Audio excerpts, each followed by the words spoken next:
আসসালামু আলাইকুম। আজকে আমি কড়াইশুঁটির কচুরি নিয়ে চলে এসেছি।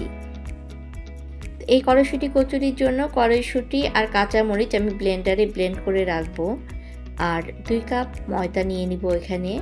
2 কাপ ময়দা হলে আমাদের 8-10টা কচুরি হয়ে যাবে। তো এর সাথে আমি একটু সুজি, একটু লবণ দিয়ে দিয়েছি। এটা দিয়ে খুব ভালোভাবে মাখিয়ে নিব। এখন একটা চামচে ঘি গরম করে নিচ্ছি।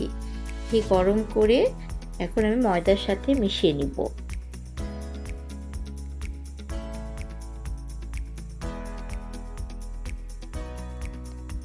ময়দার সাথে মেশানো শেষ হয়ে গেলে কিছুটা চিনি দিয়ে দিচ্ছি। চিনি দিয়ে একটু মাখিয়ে নিয়ে তারপরে একটা হালকা গরম পানি একটু একটু করে দিয়ে একটা ডো বানিয়ে নিতে হবে। তো আমি পানিটা অল্প অল্প করে দিব যাতে বেশি নরম না হয়ে যায়। তো আমাদের ডো বানানোটা হয়ে গেছে। এখন উপরে একটু তেল দিয়ে আধা ঘন্টার জন্য রেস্টে রেখে দিব। এখন চুলাতে একটা প্যান বসিয়ে দিয়েছি। প্যানের মধ্যে কিছুটা তেল দিয়ে দিলাম। তেলটা গরম হয়ে গেলে তার মধ্যে কালি জিরা, লবণ দিয়ে দিচ্ছি। লবণ দিয়ে এটা একটু নেড়ে চেড়ে নিয়ে দিয়ে দিলাম আদা রসুন বাটা। আদা রসুন বাটা ভাজা ভাজা হয়ে গেলে আমরা সে ব্লেন্ড করে রাখা কড়াইশুঁটিটা দিয়ে দিলাম।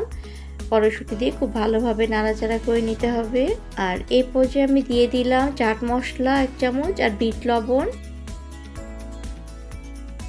এই সব উপকরণ একসাথে খুব ভালোভাবে মিশিয়ে নিতে হবে।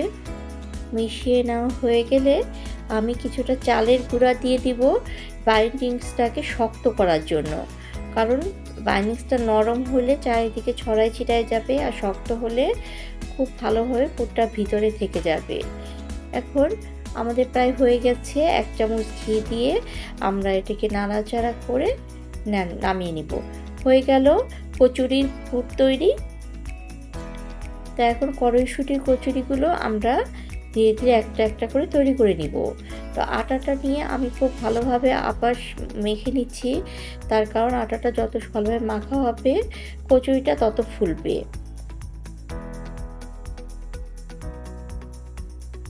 এখন আমি কিছু লিচি কেটে নিব।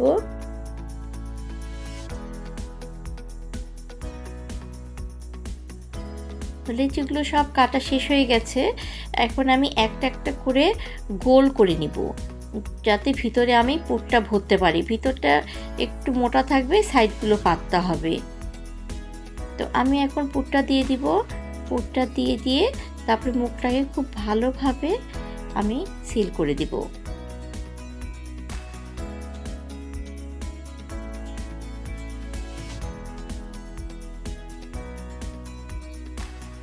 দেখেন এইভাবে সবগুলো সিল করে দিব। আর হয়ে গেলে তারপর আমি হাতের তালু দিয়ে একটু চ্যাপটা চ্যাপটা করে রেখে দিব। এভাবে সবগুলোই আমি বানিয়ে নিব।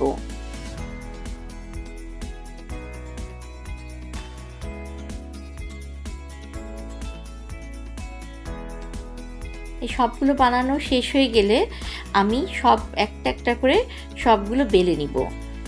তো আমি বেলার জন্য কোনো আটা ইউজ করব না।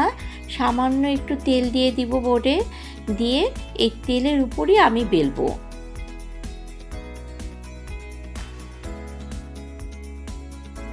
এভাবে একটা একটা করে সবগুলো কচুরি আমি বানিয়ে নিব। তো কচুরি বানানো শেষ। এখন আমাদের ভাজার পালা। একটা প্যান নিয়ে নিলাম। প্যানের মধ্যে তেল দিয়ে দিব। তেলে যাতে আমি ডুবো তেলে ভাজতে পারি সেই পরিমাণ তেল দিয়ে দিব। এখন একটা একটা করে কচুরি আমরা ভেজে তুলব। দেখেন কত সুন্দরভাবে ফুলে যাচ্ছে।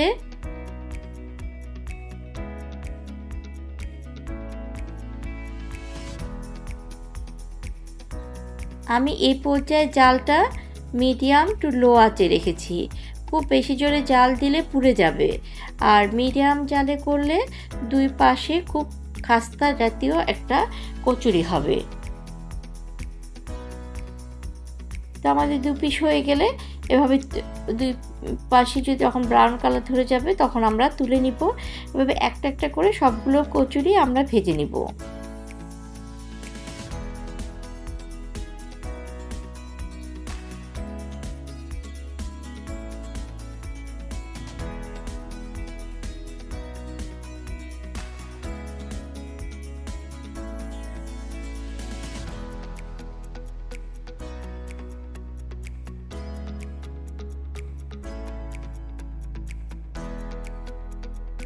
এভাবে আমার সব কচুরি ভাজা হয়ে গেল।